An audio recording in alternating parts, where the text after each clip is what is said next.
Good evening. The Town of Los Gatos Planning Commission meeting of Wednesday, February 23rd, 2022 is now called to order. Director Paulson, would you please call the roll? Yes, thank you. Commissioner Clark? Here. Commissioner Thomas? Here. Commissioner Tavana? Here. Mr. Janoff?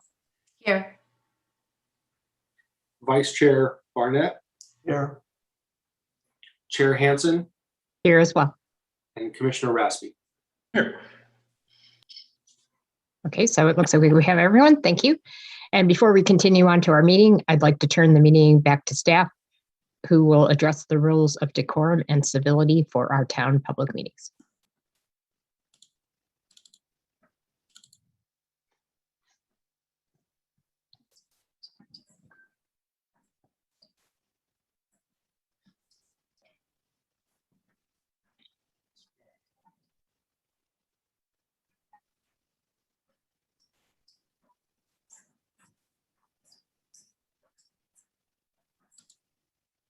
I apologize. Is there any audio coming through? If not, I can read this. I don't hear any audio. Okay. So the public is welcome to participate in the meeting, understanding that the purpose of the meeting is to conduct the important business of the town in an efficient and effective manner. For the benefit of the entire community, the town of Los Gatos asks that all speakers follow the town's meeting guidelines by treating everyone with respect and dignity. This is done by following meeting guidelines set forth in state law, in the town code, and on the cover sheet of the agenda. The town embraces diversity and strongly condemns hate speech and offensive, hateful language or racial intolerance of any kind at board, commission, and committee meetings. Town council and staff are well aware of the public's right to disagree with their professional opinion on various town issues. However, antisocial behavior, slander, hatred, and bigotry statements are completely unacceptable and will not be tolerated in any way, shape, or form at board, commission, or committee meetings. All public comments at the board, commission, or committee meeting must pertain to items within the subject matter jurisdiction of the town and shall not contain slanderous statements, hatred, and bigotry against non-public officials. The town will go through the following steps if a disturbance results from a member of the public not following these rules. If participating remotely, town staff may mute the individual with an explanation for the record of why muting occurred consistent with this policy. If participation in person, the chair may call a recess for violation of this policy, resulting in the immediate cessation of the audio and video recording and the commissioners exiting the chamber or meeting room. Staff will determine if the individual should be removed or if all members of the public should leave, depending on the extent of the disturbance. In the event that all public members exit, only the press would be allowed back in the meeting. Once the individual or individuals leave, the commissioners would return to the chamber or meeting room, and the chair would resume the meeting. Persons disrupting a board, commission, or committee meeting may be cited for violation of the California Penal Code, Section 403.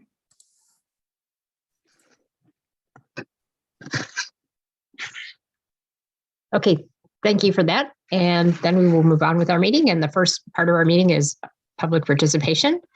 As the Planning Commission conducts this meeting on behalf of the Town Council and residents of Los Gatos, we encourage active participation, which is essential for democracy and critical to the work of this Planning Commission. There are two basic ways to participate. The first is written communications, which are written communications about agenda items which are submitted in advance to staff, and they are always welcome and helpful. And in verbal communications, there are two opportunities for the members of the public to participate. The first is during what we call verbal communications, and that is where an individual may speak on any item that is not on the agenda. And during the meeting, the hearing of a specific agenda item, any member of the public may speak about that item on the agenda. When called to speak, we ask you to state your name and address for the record. However, you may choose to speak anonymously should you choose to do so. But we do ask you to limit your comments to 3 minutes.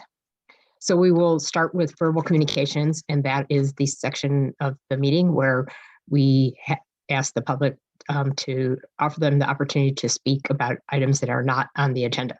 So staff, do we have anyone that would like to speak in verbal communications? Yes, we do, Chair. The first speaker will be Jeffrey. Good evening, everybody. My name is Jeff Suzuki. I'm from the Los Gatos Anti-Racism Coalition. I served with some of you on the Planning Commission, and thankfully, I may now say something about the draft 2040 general plan with no degree of neutrality. I would like to get to the point. As planning commissioners, when that decision comes, please support the general plan. I understand that there is a lot of controversy within the community. People are talking about we're going to develop twice the number of units as 3 unit numbers, which we know isn't actually true under the 2040 general plan. It's more like 2,700. And that RENA cycle is like an 8-year cycle. So it's far more than it's a 20-year general plan for an 8-year that slightly goes above the 8-year cycle. It's necessary. We need to do it for our community because the housing crisis is essentially an existential threat to the community as it exists. It's an existential threat to working class families and homeless population and our senior residents. We have to do something about this. And the general plan, while it's not the perfect ideal solution, we need something that is functional, and please support it. Thank you. Thank you so much for your comments, Mr. Suzuki. And do any commissioners have questions for Mr. Suzuki? I don't see any, but I do thank you for your comments and for your encouragement for the support of the general plan, which is coming to the Planning Commission and the Town Council in the near future. So then, is there anyone else that would like to speak in verbal communications? Yes, Chair. The next speaker will be Susan Burnett. Good evening. My name's Susan Burnett, and I live at 85 Ellenwood in Los Gatos. Been a lifetime resident here. I did speak. I was on the Historic Preservation Committee. I was speaking there and met Steve and Kylie. They were members, I was really happy with how the meeting went, because my issues have been for a while, my concern about what's happening with the housing, taking historic homes out of the historic list. I think the Historic Preservation Committee did a really good job today. I'm very happy with the members. I'm really pleased. I used to be on the Historic Preservation Committee when Len Pacheco was there. And anyway, back to my concerns that houses are coming before the Planning Commission and the Historic Preservation Committee to be taken again out of our inventory. We started out with 1,300 homes and 270 have been already taken out. We should actually be adding homes to our list. Many cities do that because we just keep losing them. And now with SB 9, I think the committees have to really tighten up their views on what should and shouldn't be happening to pre-1941 homes and historic homes to save our neighborhoods and to save why Los Gatos is Los Gatos. And the other issue I want to bring up, which is very important, that if the Historic Preservation Committee makes a decision about a home, taking it out of the inventory, I think the Planning Commission really needs to look at that and respect their view. Many times the Planning Commission, I've noticed, will make a totally different decision. And I don't know if they've really studied why the Historic Preservation Committee came up with that very important decision to not take a home out of the inventory. So I'm just hoping that the Planning Commission will really respect the need to maintain our housing inventory and just tighten up things a little bit. So Los Gatos used to be a place you'd come and buy a home or want to build,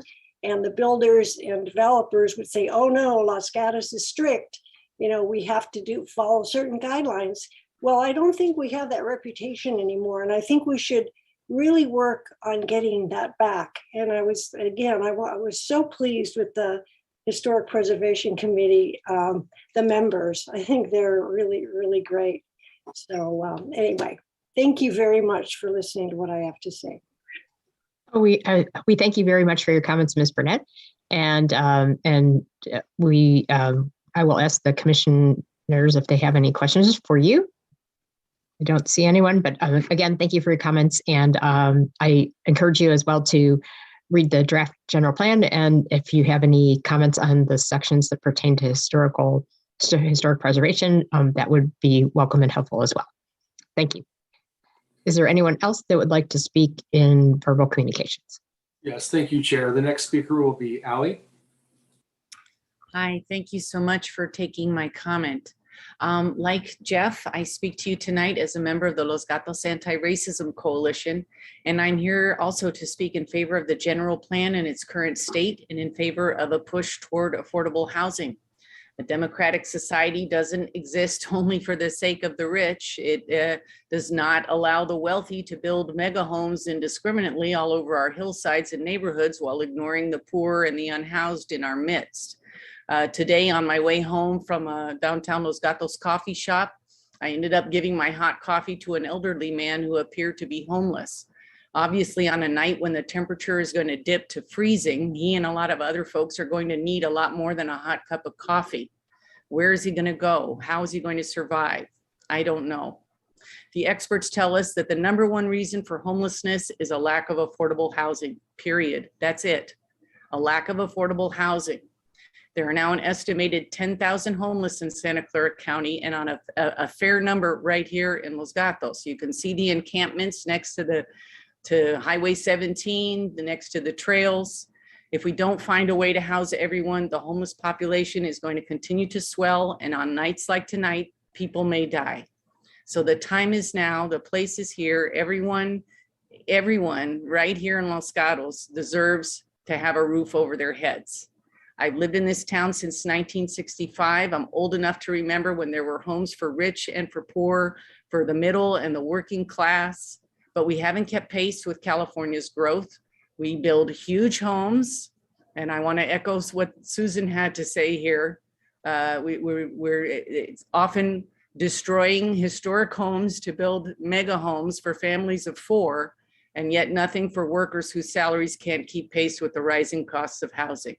So thank you for being cognizant of the growing problem. Thank you for working to put that into the general plan and for doing all you can to turn it around. Thanks so much. And thank you very much for your comments, Ms. Miano.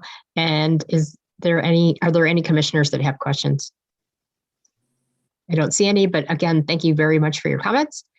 And I don't see anyone else that has their hand raised for verbal communications, but I'll double check with staff. Nope, I don't see any other hands raised, Chair. Okay, so then we will move on to the next section of our agenda, which is the consent calendar. And we do have one item today to be acted upon with a single motion, and that is approval of our drafted minutes from the February 9th, 2022 Planning Commission meeting. Does any commission member or member of the public wish to pull this item from the consent calendar? I don't see anyone. So seeing none, may I have a motion for approval of the consent calendar? Commissioner Raspy. Yes, I'll move to approve the consent calendar, including the draft minutes of the meeting of February 9, 2022. Thank you for that. And can I get a second as well? Second. Commissioner Clark, thank you for that. And so are there any comments or changes to the minutes before I call the question? I don't see anyone with their hand up, so we will take a roll call vote, and please answer yes, no, or abstain. And so I'll start with Commissioner Thomas. Yes. Yes, thank you. Commissioner Tabano. Yes. Commissioner Raspy. Yes. Commissioner Janoff. Yes. Commissioner Clark. Yes. Vice Chair Barnett. Yes. And I vote yes as well, so it passes unanimously. And so we will move on to the public hearing part of the agenda item 2, and that is considering an appeal of a community development director decision to deny a fence height exception request for the construction of a 6-foot fence located within the required front yard setback on property zoned R18. located at 16509 Bonnie Lane, APN 532-42-013. The property owner, applicant, and appellant is Pamela Key. I hope I'm pronouncing that correctly. And our project planner is Ryan Safdie. I want to ask the commissioners if you have any disclosures for this item. Vice Chair Barnett. Yes, I'm going to recuse myself on this item due to a conflict of interest based on the proximity of my residence to the subject property. Okay, and then thank you for that. And will we see you later in the meeting when we finish this item? I'll stand by, yes. Okay, all right, thank you for that. And may I see a show of hands from commissioners who have been able to visit the property? Okay, great. All right. And then I understand Mr. Safdie will be giving this staff report. Yes, and thank you. Good evening, commissioners. Before you is an appeal of a community development director decision to deny a fence height exception request at 16509 Bonnie Lane. The property owner is requesting approval to construct a redwood fence within 2 to 3 feet of the front property line along Bonnie Lane. The fence height would range from 5 to 5.6 feet in height. Per town code, fences and gates are limited to 3 feet in height when located within a required front yard, driveway view area, traffic view area, or corner site triangle, unless an exception is granted by both the town engineer and the community development director. The proposed fence needs a height exception as it would be located within the front yard, the traffic view area, and the driveway view area. Planning staff cannot find that any of the required conditions for exceptions listed in Town Code Section 2940-320 exists, and therefore denied the fence height exception request. The property owner cited subsection E, special circumstances of the fence ordinance for justification of the height request. The subject property slopes down from Bonnie Lane, and a code compliant 3-foot fence would not provide the desired privacy buffer. Additionally, the property previously had a roughly 6 to 7 foot hedge in the same location as the proposed fence, which was removed to accommodate this fence. Although a special circumstance does exist as the property slopes down from Bonnie Lane, staff cannot find that strict enforcement of the regulations would result in undue hardship. The owner could still install a 3-foot fence within the front 25 feet of the property, or a 6-foot fence with 1 foot of lattice above outside the front setback. For example, continuing along the front face of the existing garage. Additionally, blinds or other window treatments could be added to screen the view of traffic and headlights on Bonnie Lane. The property owner also provided an analysis of the surrounding neighborhood for conformance with the town's fencing ordinance and found that 8 of the 18 surrounding properties have solid fences or hedges in the front yard that exceed the current 3-foot limit. However, staff reviewed these properties and found that all 8 have existed since at least 2013, prior to the town's fence ordinance update in 2019. In addition to planning staff, the town engineer would need to approve of exceptions to the driveway view area and traffic view area. In anticipation of this appeal hearing, planning staff reached out to the town engineer to see if they could support the exceptions. Town engineer informed staff that they could consider an exception to the traffic view area, but would not allow an exception to the driveway view area. The Planning Commission were to approve this appeal, the applicant would need to revise the plans to meet the requirements of the driveway view area, as well as work with the town engineer for an exception to the traffic view area. Several neighbors have submitted letters of support for the fence height exception request. Those are included as Exhibit 10 of the staff report and Exhibit 12 of today's desk item report. Based on the discussion provided in the staff report, staff recommends that the Planning Commission deny the appeal, uphold the decision of the Community Development Director, and deny the fence height exception. And this concludes staff's presentation, and we are happy to answer any questions. Thank you very much for the thorough staff report, Mr. Safdie. And do any commissioners have questions for Mr. Safdie? Commissioner Jetta. Thank you. In observing the property firsthand and seeing that there is a fence that's already constructed, it appears to be at the height that the applicant is requesting. Their application indicated, well, implied that the hedge was still there, the fence didn't exist. Can you tell us, staff, whether the fence has been recently built, or how do we find ourselves in this situation where the fence exists, the non-conforming fence? Thank you for the question. This is the first staff is hearing of the fence being built. It was not approved to be built. Last we heard the hedge was recently removed, so I did not know the fence was built. All right, thank you. I'd like to follow up on Commissioner Gatos' question and ask staff that were we to uphold the decision of the community development director, what would be the outcome of that result for the applicant appellant? And thank you for the question. Similar to a different application for a fence height exception we brought forward a few months ago, we would open up a code enforcement case for an unpermitted fence, and it would have to be resolved accordingly. Okay, thank you for that. Do any other commissioners have questions for staff? Okay, I don't see any hands up. And so now we will open up the public hearing and we will give the appellant / applicant up to 5 minutes to address the commission. And this includes any and all speakers on their team. Thank you. The applicant, Pamela, you can unmute yourself. You have up to 5 minutes. Hi, my name is Pamela Key. I am the owner and resident. We were asked to stop the construction of the fence last summer by the town engineer. The fence is not complete. The fence is not complete. This was a project by my daughter, who Alexandra Curley. She will be. I will actually seed the rest of the time. We've been speaking to the neighbors and trying to be very mindful of the community. In particular, we wanted to add lighting to our very dark street as part of it. I think I will, since I only have 5 minutes, I will cede the time to her.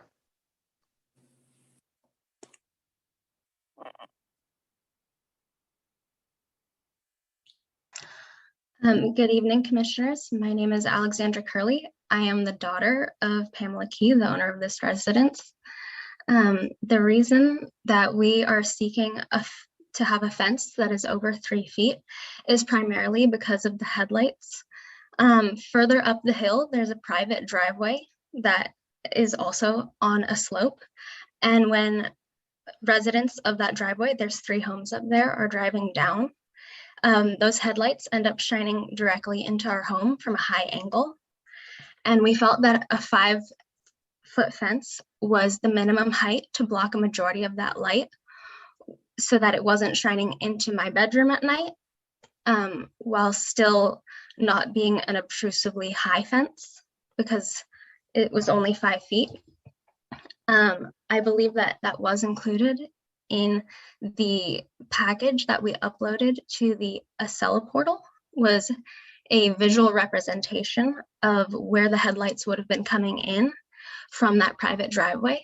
So that private driveway was what dictated our original design for having a 5-foot fence.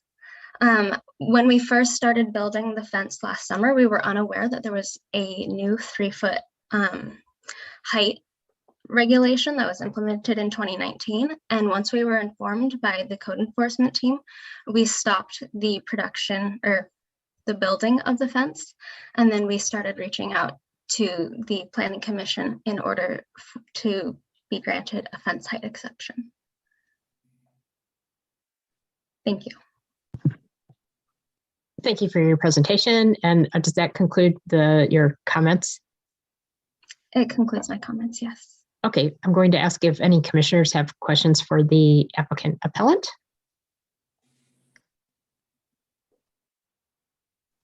Commissioner Clark. Thank you. I just want a little clarification. So it sounds like you started working on the fence last summer. When was the hedge removed? Last summer. Okay. Cool. Thank you.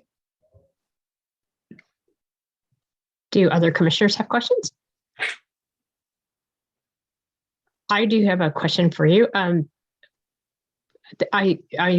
read the comments that you had about why you removed the fence or the hedge to begin with. But my question is, did you consider trying to come up with another kind of hedge that would be more environmentally friendly than a fence to provide the screening that you need? We did consider another hedge. After my dad passed away back in 2017, we're not big on gardening, and it's very difficult for us to maintain such a large hedge.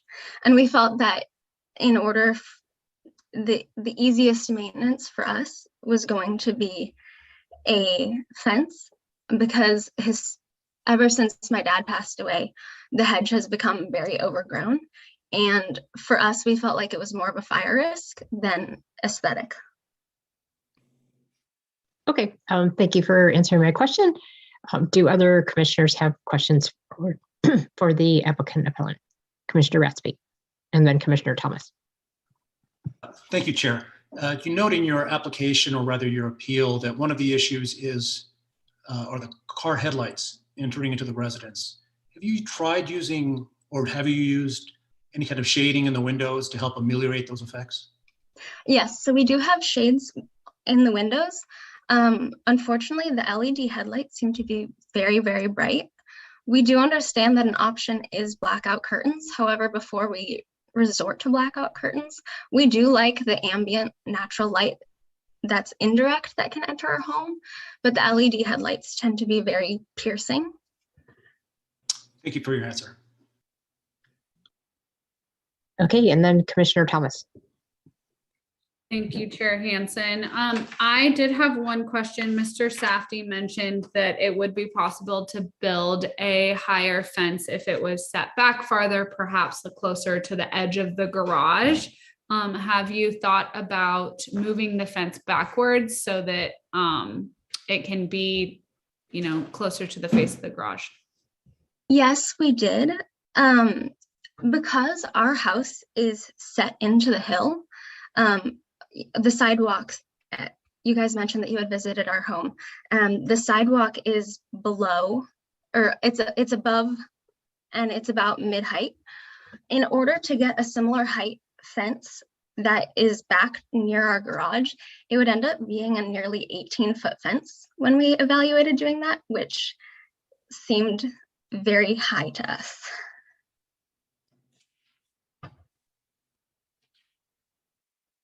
Does that answer your question, Commissioner Thomas?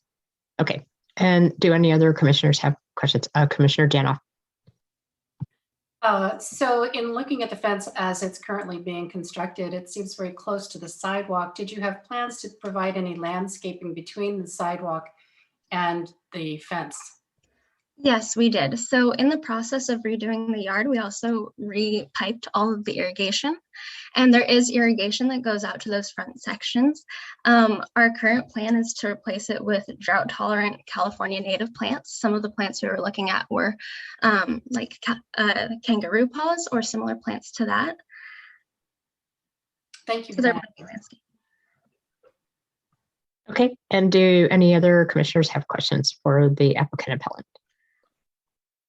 I don't see anyone else with their hand up. So then we will move on to public comments and ask if there's any member from the public that would like to speak on this item. I don't see any hands raised. If you want to speak on this item as a member of the public, please raise your hand. There are no hands raised, Chair. Okay, so then we will go back to the applicant appellant, and then you get an additional 3 minutes if you have any other comments that you'd like to present to the commission.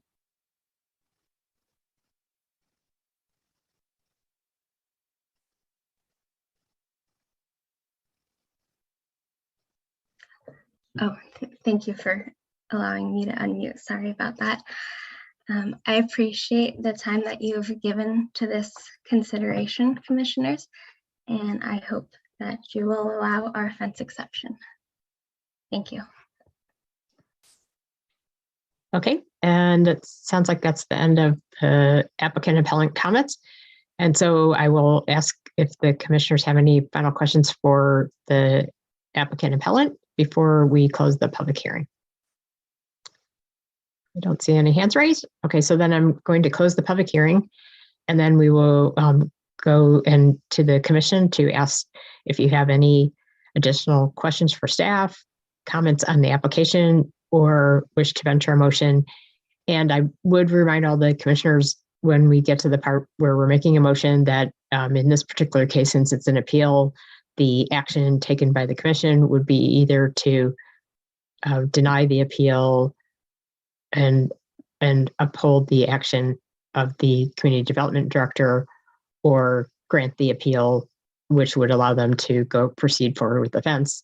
And there certainly is always the opportunity to continue the matter if there is something compelling that we needed to study more. So with that, I will turn it over to the commission and ask if anyone has any questions for staff or comments at this point.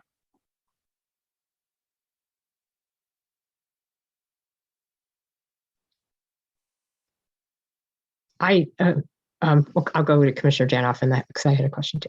Go ahead.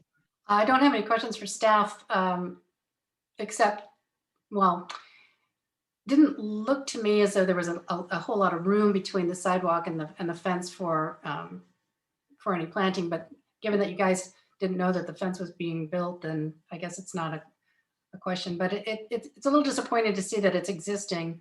And I guess one question is, while we may not want a 6-foot fence, does something a little bit more than a 3-foot fence make sense, except being considered in considering the headlight situation coming off of a higher elevation from the private road?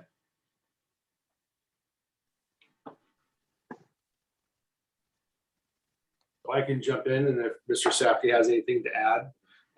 So whether it's a landscaping, a hedge, a fence, a wall, if it's in the front setback and over 3 feet, then it requires an exception. If the commission is comfortable with the proposal in front of you, that is fine. You just have to make the findings. If you think something a little bit less might be appropriate, that's fine as well.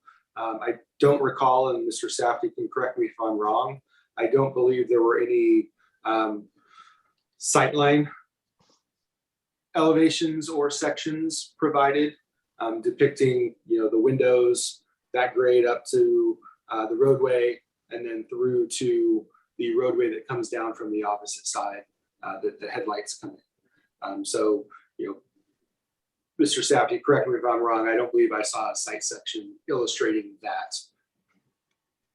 And that is correct, Mr. Paulson. There was no site section. Exhibit 12 did include, and that's part of the desk item today, did include pictures trying to show that difference in grade between those windows and that private road. But no, there was no specific site section provided. Okay. And then do other commissioners have questions or comments on the application?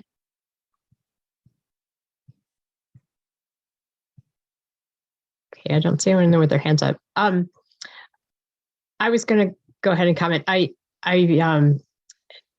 This is a difficult situation. I was one of the commissioners that was on the commission at the time that we did the fence ordinance. And one of the things that came up as we were going through the fence ordinance was that whenever you're going to make things more difficult or tighten things up, and there are very compelling reasons to have the fence ordinance, both in the hillsides, and then there's also a different version of the fence ordinance not in the hillsides. And so then there's going to be pre-existing conditions and whatnot. But having said all that, if we're going to have a fence ordinance and we had compelling reasons to make these requirements, then I think we have to be staying with those requirements when it stands. And I wonder if, as I asked the applicant appellant, I wondered if they couldn't consider doing some kind of hedge that's a better solution than the one that they had to replace what they had versus putting in a fence. And I don't think that there's an issue for them from our staff's perspective because they're replacing the hedge in kind. So that's my comments, but I'd like to hear from other members of the commission. Let's see, Commissioner Janoff and then Commissioner Raspy, and I think Commissioner Clark. Yeah, I think I agree. We've got a fence policy for a reason, a fence ordinance for a reason. And we've had issues before the Planning Commission, which are relating to privacy. And that really hasn't been the standard by which we are making the exception. And so you can think of a lot of privacy issues, having the one up off of Harwood, where there was a security issue relating to privacy, and that didn't meet our standard. And so I'm not sure that this rises to meet our standard either.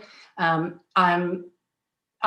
actually happy that the desk item came in, because I was confused about how a traffic light could possibly enter the house from Bonnie Lane. It didn't make any sense. So that clarified where the light intrusion is coming from. But still, that's a driveway with 3 cars coming and go, or 3 houses with cars coming and going. It's not, like regular traffic all the time. I'm not compelled at this moment, but I'm looking forward to other commissioners' thoughts on this. Okay, thank you for that. Commissioner Raspi. Thank you, Chair. I would agree that while I wasn't on the Planning Commission at the time, there were good reasons for the original fence ordinance. And I'm not sure that, as drafted, this current application falls within any of the exceptions. And perhaps more importantly, I think there are workarounds here. You can build a fence in a setback. There was the original hedging. There are blackout curtains. I think there are going to be extreme circumstances where we should, as a Planning Commission, consider exceptions to a rigid rule. We don't want to be that rigid. But I don't feel like this is that factual set of circumstances. And so my inclination is to decline the application as currently presented. Okay, thank you very much for your comments. And let's see, Commissioner Clark. Thank you. I have a few thoughts.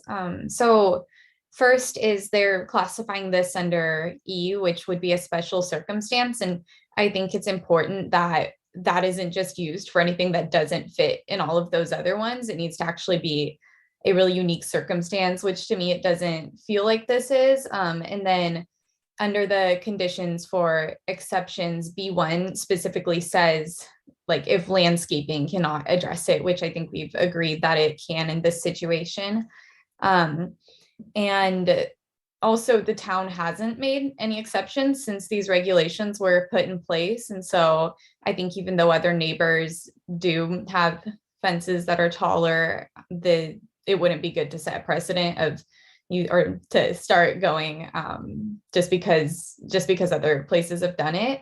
I was a little more inclined to approve it when I found out that they started construction pretty close to when the ordinance was implemented and before they realized, but I don't really think that that's enough. And yeah, like others have said, that it would only be the headlights from 3 neighbors, which doesn't feel like a lot. And window coverings like blackout shades could be used only at night and they wouldn't obstruct natural light. And so I do feel like there are other solutions to the problem. Okay, thank you for your comments, Commissioner Clark. And do other commissioners have comments? Commissioner Tavana. Thank you, Chair.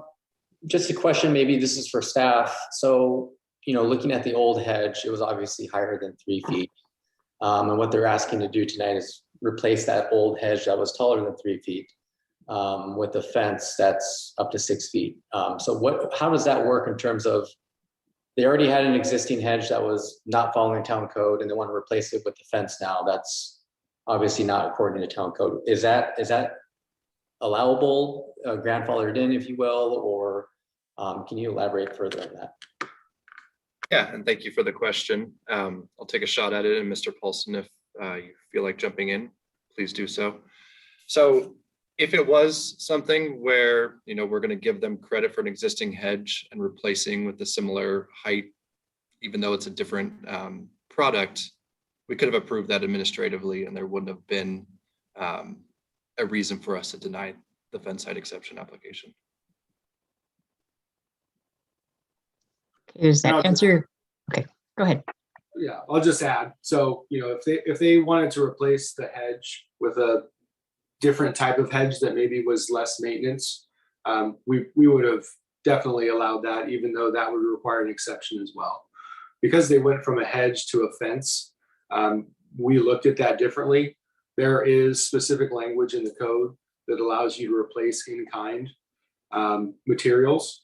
So, this is just not in kind. So that's why we didn't feel we could bridge that gap.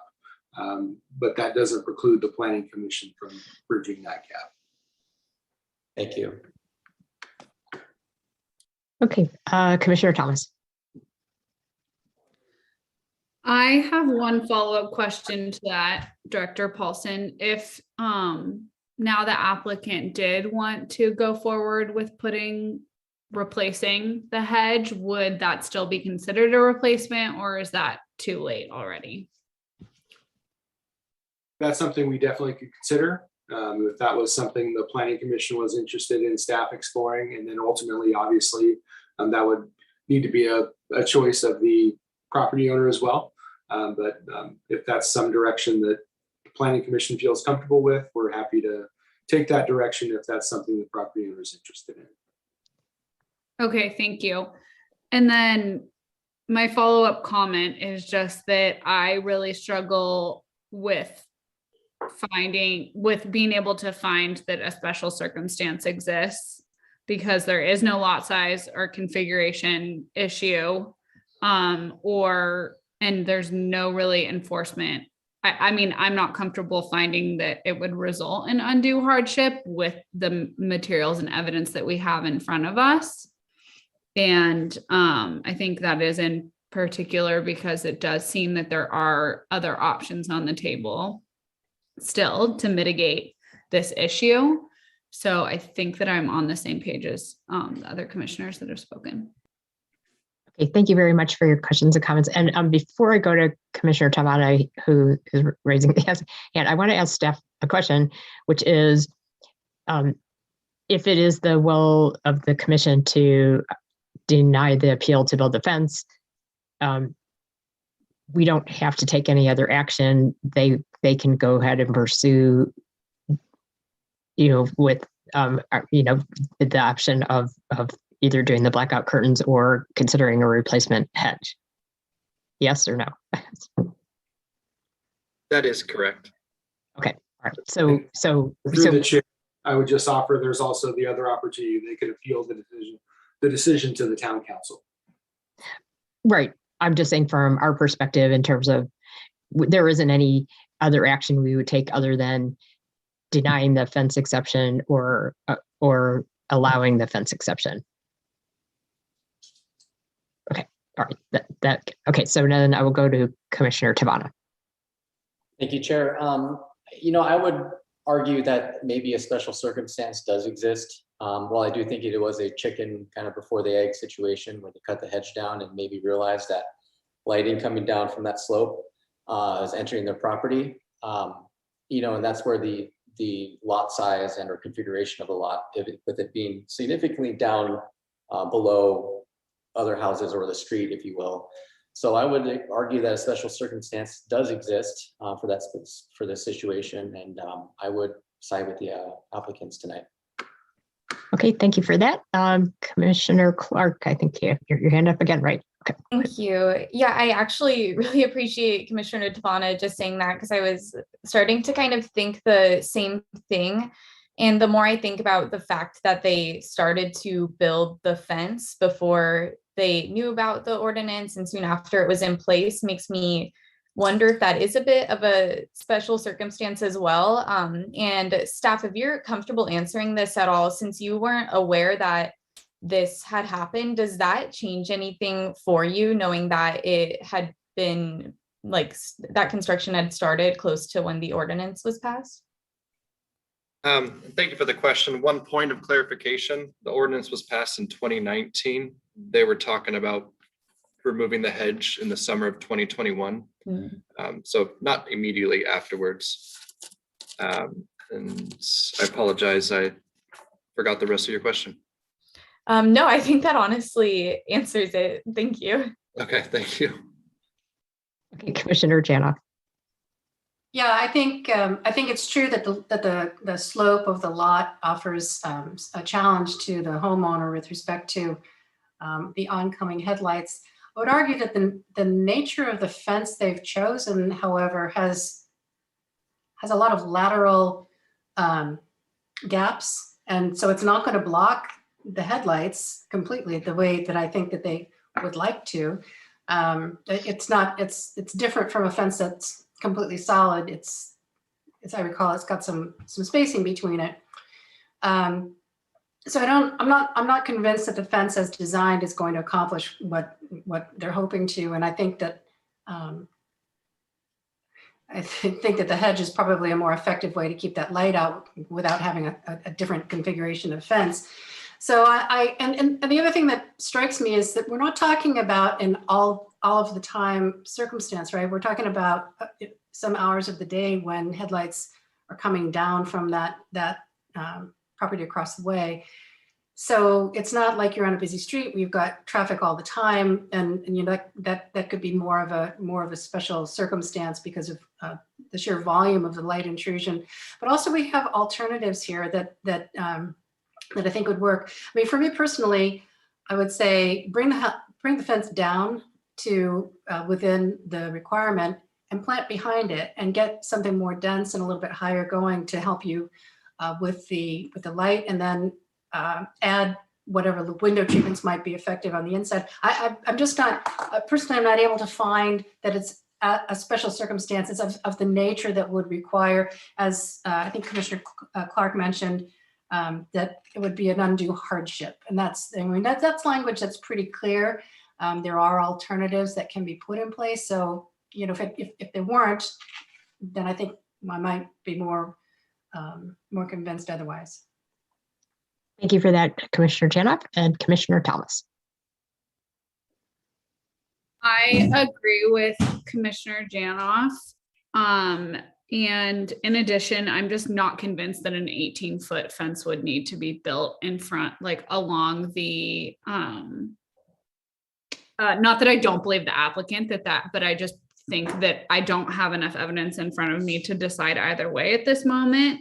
But a 7-foot tall total fence, including the lattice, can be built, you know, right along the front of the, right along the front of the garage. And I do believe that might solve some more of the the headlight issues. So I just am not convinced that enforcement of this as is today that we're discussing would result in undue hardship. And I could not make that finding. Okay. Thank you very much for your comments. And, you know, I commented earlier that about the fence ordinance and, you know, its creation, and, you know, what we're talking about here is, you know, that the reason that we've lowered the fence requirement within the front setback is that what we don't want to see is people building up a whole bunch of a wall of fences along a street, and then we're not even able to see, you know, that there's no visibility of the houses, and it doesn't create the kind of open community that we want in Los Gatos, and then there's even more considerations in the hillsides because of wildlife and all that kind of stuff. So but it does sound like we have, you know, commissioners that are on both sides of this issue. So I'd like to see if we're at a point where someone might be able to make a motion, and we can see where that goes. Commissioner Raspy. Thank you, Chair. I will move to, with the understanding that the applicant can revisit the planning process with respect to the replacement in kind of the prior planting, that I would move to deny the appeal of the Community Development Director decision to deny a fence height exception on property zoned R1:8 located at 16509 Bonnie Lane. Okay. And then do I have a second for that motion? Commissioner Thomas. I second the motion. Okay. And are there any further comments from commissioners before we call the question? Okay, Commissioner Clark. I just want to make a couple of comments. I agree with and support the motion. I just want to say to the applicant, thank you for all of the hard work that went into this, and I want to make sure that nobody feels like they have to build a hedge. I think that Commissioner Janoff's idea of kind of having some landscaping behind the fence that would be lower maintenance is great. So I just wanted to add that in before we vote. Okay, I thank you for that. And I concur with Commissioner Clark's comments that it's not for the commission to direct how to solve the issue, and that we appreciate all the efforts that they've gone to try and state their case and explain what the problems are. And it doesn't look like there's some other solutions out there. So we will see where the vote goes, but it looks like there are some ways that the applicants can solve the issue without building the fence in the way that it's proposed. So let's see, I will start with Commissioner Thomas. Yes. Commissioner Tavana. No. Okay, Commissioner Raspy. Yes. Commissioner Clark. Yes. Commissioner Janoff. Yes. And I vote yes as well. So the motion passes 5-1. And, obviously Vice Chair Barnett is recused from this issue. And so I will ask staff if there are any appeal rights for this issue. Yes, there are. Thank you, Chair. So anyone who's not satisfied with the decision of the Planning Commission can appeal that decision to the Town Council. Forms are available online and in the clerk's office. There's a fee for filing the appeal, and the appeal must be filed by the 10th day from this decision at 4 p.m. Okay, thank you for that, staff. And thanks you for everyone for your contributions on this item. And so then we will move on to, there are no other agenda items for public hearings, and we will move on to other business. However, there's no items on the agenda for other business, so we will move to the report from the Director of Community Development. Thank you, Chair. So just a couple things, because I think one of the other things might get mentioned by yourself. So last night we had a kind of kickoff introductory meeting for the community regarding objective standards. So we got some good feedback last night. We'll be taking that feedback and preparing a draft document with objective standards for multifamily development and mixed use development. And that will go back to the community for additional input. And then we'll come forward for consideration with the Planning Commission, who would make a recommendation to council, who will take final action on that effort. Okay, thank you very much for that. And then we will move on to subcommittee reports. In addition to their role on the Planning Commission, every planning commissioner serves on an additional capacity of a committee member on another committee, which in our case includes the General Plan Committee, which this year is primarily the Housing Element Advisory Board. Then there's also the Historic Preservation Committee and the Conceptual Development Advisory Committee. So I'd like to ask the commissioners if we have any subcommittee reports for this evening. Okay, I don't see anyone. I will talk about the Housing Element Advisory Board. So I'm chairing the Housing Element Advisory Board, and also Commissioner Janoff and Commissioner Thomas are both on the Housing Element Advisory Board, as well as the General Plan Committee. And Commissioner Janoff is the vice chair of the Housing Element Advisory Board. We had our third meeting last week, and the purpose of that meeting was to go over the main goal of the Housing Element Advisory Board is to make a recommendation to council on how to go about achieving the regional housing needs allocation that has been assigned to the town, which in our case for this housing cycle is 1,993 units. And we've also been given direction that we also need to include a 15% buffer on top of that. So where we are in that process is we're just starting on the process of selecting sites that could be used to achieve that regional housing needs allocation. And so that meeting was really just to discuss the process that we'll go through to do that, rather than actually selecting any sites at this point. So one of the nice things on this housing element versus when we did this 8 years ago is that there are some tools now that are very helpful. And there's a housing element site selection tool that's being used by staff, and that helps to map out where potential housing could be. And then the really exciting thing is the balancing act tool. And the balancing act tool is something that we will be able to share not only with the Housing Element Advisory Board, but really any member of the public. So when we get to the point where staff loads the potential housing sites in, there's a tool and you can basically say more here and less here. And then what you can't do though is not go and meet the regional housing needs allocation. You have to come up with something. It has to be somewhere. So there's going to be a community meeting coming up. It hasn't been scheduled as far as I know, but it'll be at the end of March, likely. And that will be where staff will be and the consultants will be introducing this balancing act tool to the public, and the housing element will be hopefully attending as well, the advisory board, so that they can start using it as well. So I wanted to let you all know about that, and that was our housing element meeting. And Director Paulson has his hand up. I do have my hand up, and so I know we did have a historic preservation committee meeting earlier today. So if Commissioner Raspy or Commissioner Clark aren't interested in providing an update, I can provide an update of the actions that were taken. But I want to open that up to either of them in case one of them is interested in providing that update. Thank you for that. So you both had your hand up, so I'm not. Go ahead, Commissioner Clark. Okay. So. Okay, thank you. I was preparing my comments as you were speaking, so that's perfect. So we had 4 items today. We met at 4 p.m.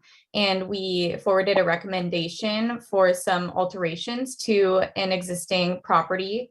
We denied a request to remove a historic property, and then we also approved a request to remove a historic property from the inventory. And it was pretty much one that had been overlooked that could have been removed a little while ago. And then last, we had a preliminary review for a technical demolition of a historic property. And so we saw their plans and gave some comments and look forward to having them return to the committee in the future. Very good. Thank you for that report. Okay, and I don't believe the Conceptual Development Advisory Committee has met. Oh, Commissioner Raspy. I'm sorry, I didn't. I just wanted to add one thing to Commissioner Clark's. And this committee also heard, we had at least one member of the public express her concern about the housing inventory losses that over time we've had to the housing inventory on the historic side. And so I think it's just something that both as the HPC and Planning Commission we should be mindful of. And she raised an interesting point as well, is how that's going to abut against finding affordable housing, how development's going to impact the preservation of our historic inventory. So we didn't have any resolutions. It's just an idea that's floating around in our community. I think that we should all be mindful of.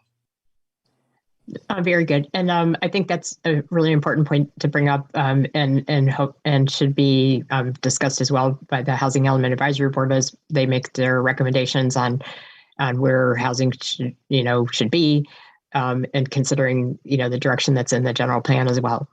So thank you for that. And with that, I will move on to commission matters. And that is where commissioners can ask share any additional information or ask questions if needed. And I do want to ask a question of staff during this time, and that is if you can give us an update on when we might be seeing the general plan draft. Yes, thank you, Chair. So we're still working with the consultants on the response to comments for the final EIR. Our current tentative date is March 23rd. So that would be the earliest we'd be able to make it to you, and that's what we're shooting for at this point. Should that change, then we'll let the commission know, but that would be the anticipated date for Planning Commission to begin their review of the draft general plan. Okay, very good. And Commissioner Clark. No, I mean Commissioner Thomas. Sorry. Okay. And then that would be the date that we would begin our review. Do we have any idea how many meetings that typically takes? Well, that's ultimately going to be up to the commission's discussion. Okay. So it's not something that we want to have 15 meetings on. But There is a high likelihood that that is such a important topic that we may need more than one meeting at least to finish that discussion and formulate the recommendation to the town council. Okay. Thank you. I think Director Paulson covered the most important point. When I was actually on the previous Housing Element Advisory Board and also worked on the general plan, in the 2008 to 2010 timeframe. And what I recalled is the Planning Commission maybe took a couple of meetings, long meetings to go over it. I do hope that because we had the joint study session with the town council back in September, it seemed based on that review that most of the discussion was around the numbers for housing. And there was almost no discussion that came up on any of the other elements. So I don't know what will happen when we start discussing it. But if I had to go by that, I would say, I would imagine it'll probably be similar situation where we'll spend probably more time on the numbers and maybe not as much time on the rest of the elements. And that was also the case when the General Plan Advisory Committee was going through the draft document before we blessed it and said we were moving on. We spent most of the time talking about land use and community design and less time about the other elements. So we don't know what will happen when we start discussing, but I'm hoping that that's the way it'll turn out. So any other questions or comments from commissioners? Okay, great. And then I will, we do have our next scheduled meeting is March 9th. I don't know from staff if we will be meeting or not, but do you know yet, staff, if we're meeting on the 9th? Yes, we will be meeting on the 9th. Okay, so our next meeting will be March 9th. And I'd like to thank all the commissioners for their excellent comments and analysis of this items on the agenda. And with that, I will say this meeting is adjourned and we'll see you soon. Good night. Night, everyone.